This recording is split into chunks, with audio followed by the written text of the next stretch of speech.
Indie Author 5-Minute Focus, episode 184, Finding Your Groove. Finding your groove, how do you find out when you're good at something?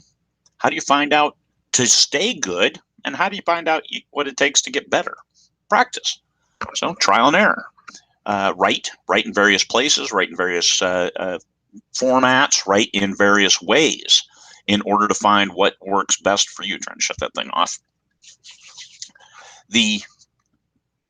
Everyone writes differently. Everyone creates differently. I've seen a meme going around the net lately about you can't force an artist to create. You can force yourself to create. And you don't force yourself, but you let it flow. And how do you create that flow where you can create? This is what you do. This is what it means to be a professional, especially if you want to write full-time. If you want full-time income, you can't just be inspired. And because you'll be inspired, but it's going to be at different times, and it's going to be inconvenient times, like when you're in the shower. Are you writing there? No. So you take a shower, you do something else, you get distracted, and all of a sudden that inspiration has gone away. Always help your inspiration by capturing those thoughts when they are, and forcing yourself. Hey, I sit down here, I see the screen, I'm in the zone. Let me get those thoughts down. Let me be inspired. You've got to train yourself to capture those thoughts. And this is what I mean by being in the groove, because you've got to produce. You can't just sit around and be inspired all the time. Very, very few people can do that, where they'll write a book and then write it for 10 years. It doesn't quite work that way. Not for the average Joe, blue collar author, right? Got to get those words down. And there are times when, and the more you practice, the more inspirational you'll be, more inspirational you'll come across as. So trial and error. You got to keep jamming on those words, telling the story, practicing telling the story, finding those nuggets of inspiration and working them into your story. Every sentence does not have to be inspired. Every sentence has to help lead to the next sentence. But the actual inspiration, those nuggets, you only need a few of those in one book, and you can make them work throughout the whole book. Self-motivation. Look at that finished story. Oh my God, there it is. I've got a book.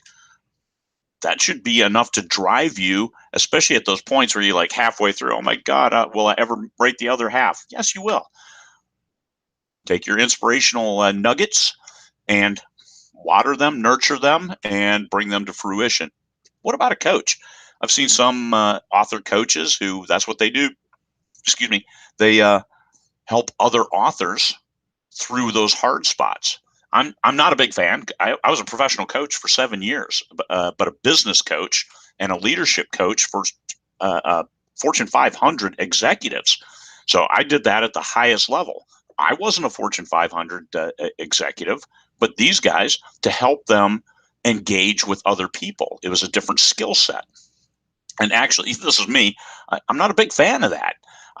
But it may help you. So anyway, somebody to talk through the plot, whether it's your wife, your dog, or another author, something that may help you get over those hurdles and into the groove where you just start jamming and you're rolling. An MVP group, most valuable product or minimum viable product. We're not talking about any most valuable players here. Minimum viable product, which there's a bunch of subgroups on 20 Books of 50K where people, authors have gotten together to review the first 3,000 words of various authors' stuff, just to give you a little bit of extra feedback before you go too far down the road on a plot or a story that may not work. So that's what the MVP groups do. Feedback from readers. Once you start getting readers, then, hey, you can bring them on board to ask for feedback and say, hey, would you like to read the next 3,000 words? Some people use Patreon for that, and Amazon has a new process, it looks like, Vella, that you can publish chapters and see how people continue through the story. You should be adding people with each new chapter. Other people should dive in and then catch up. That's cool. That tells you the story is working. And then satisfying your own need for a great story. Sometimes this is the most motivational thing you can do. Is I need to tell this story. I need to get this through all these trials and tribulations and get my character to the end. And that's what it takes. Back to the start. Practice, work, get there where you need to go. This isn't easy. being a full-time author, being an author just by itself is not for the weak of heart. It takes hard work. It takes hard work to sit there day in, day out and jam 60, 70,000 words in a coherent sequence. Otherwise, you just take the alphabet and throw them out there and say, hey, we got words. No, it's got to be a coherent sequence. It's got to tell a story. It's got to keep the readers engaged. It's got to engage their emotions.